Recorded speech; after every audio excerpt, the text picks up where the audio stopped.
अस्सलाम वालेकुम। आप खबरों में फिर सुन रहे होंगे कि कोई बहरी जहाज़ के ऊपर किसी वायरस का हमला हुआ है और चूँकि उसके ऊपर बहुत सारे मुल्कों के लोग हैं मौजूद हैं, वो वापस अपने मुल्कों में जाएँगे, तो ये ख़तरा है कि ये पूरी दुनिया में एक तरह का कोरोना जैसा फिर पैंडेमिक ना हो जाए। तो अगर आप मुख्तसर जवाब चाहते हैं, आपको पूरी वीडियो देखने का आपके पास टाइम नहीं है, तो मुख्तसर जवाब ये है कि ऐसा कोई ख़तरा नहीं है दुनिया के अंदर। ये उस तरह का पैंडेमिक का कोई ख़तरा नहीं है। ये मैं अपनी तरफ से नहीं कह रहा, ये मैं डब्ल्यूएचओ ये जो बरतानिया की United kingdom health security agency है उनका और अमेरिकन सीडीसी और यूरोपियन सीडीसी, इन सब का मैं पढ़ के तो आपको बता रहा हूँ कि सब ने इसको लो रिस्क कहा है आम पब्लिक के लिए। तो हंटा वायरस ये एक वायरस है, इसकी काफ़ी किस्में होती हैं। ये आमतौर पे जो रोडेंट्स होते हैं या ख़ास तौर पे आप चूहे कह लें, ये उनसे इंसानों के अंदर मुंतकिल होता है ये वायरस। इंसानों में लगने का सिर्फ़ एक वायरस की टाइप है जो इंसानों से इंसानों के अंदर भी लगती है और उसको एंडीज़ वायरस कहा जाता है। ये हंटा वायरस की किस्म है एंडीज़। ये साउथ अमेरिका में लैटिन अमेरिका के अंदर होता है ये वायरस। ये एक क्रूज़ शिप था जो कि अर्जेंटीना से चलना था और मुख्तलिफ मुल्कों से होते होते ये इसने जाके साउथ अफ्रीका में जाके रुकना था।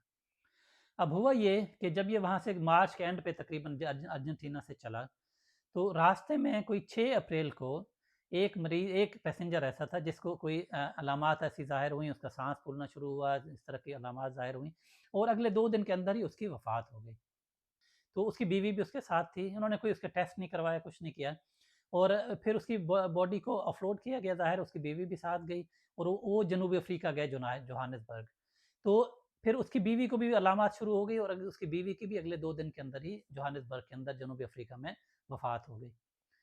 तो हुआ ये कि अब जब उसका टेस्ट किया उसकी बीवी का, तो पता ये चला कि इसको हंटा वायरस की इन्फेक्शन थी। अभी तक 8 लोग ऐसे हैं जिनको अलामात ज़ाहिर हुई इसकी।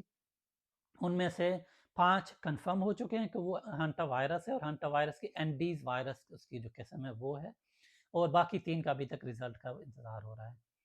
तो ये अब ये समझा ये जा रहा है कि ये जो 2 पैसेंजर थे सबसे पहले जिनको मियाँ-बीवी को जिनको इन्फेक्शन हुई, तो ये कहा जा रहा है कि ये जहाज़ के ऊपर चढ़ने से पहले ये कोई 2-3 जगहों के ऊपर ये बर्ड व्यूइंग के लिए गए थे। परिंदे कोई ख़ास किस्म के परिंदे हैं वहाँ पे उनको देखने गए थे। तो ये सोचा जा रहा है कि वहाँ पे इनको ये वायरस लगा है, वहाँ पे चूँकि इस तरह के रोडेंट्स होंगे, तो वहाँ पे इनको ये इन्फेक्शन वहाँ से शुरू हुई है, जहाज़ के अंदर आके नहीं लगी और फिर वहाँ से इनके थ्रू बाकी जो पैसेंजर थे, जो 8 पैसेंजर जो है ना, वो उनके अंदर ये वायरस मुंतकिल हुआ है। तो स्पेन की गवर्नमेंट ने एग्री कर लिया, उनका एक जज़ीरा है, वहाँ पे ये जहाज़ जाके पहुँचेगा, अभी ये रास्ते में ही है। वहाँ पे फिर पैसेंजर्स को उतारा जाएगा, जहाज़ को डिसइन्फेक्ट किया जाएगा और पैसेंजर्स के ऊपर ज़ाहिर है फिर नज़र रखनी पड़ेगी।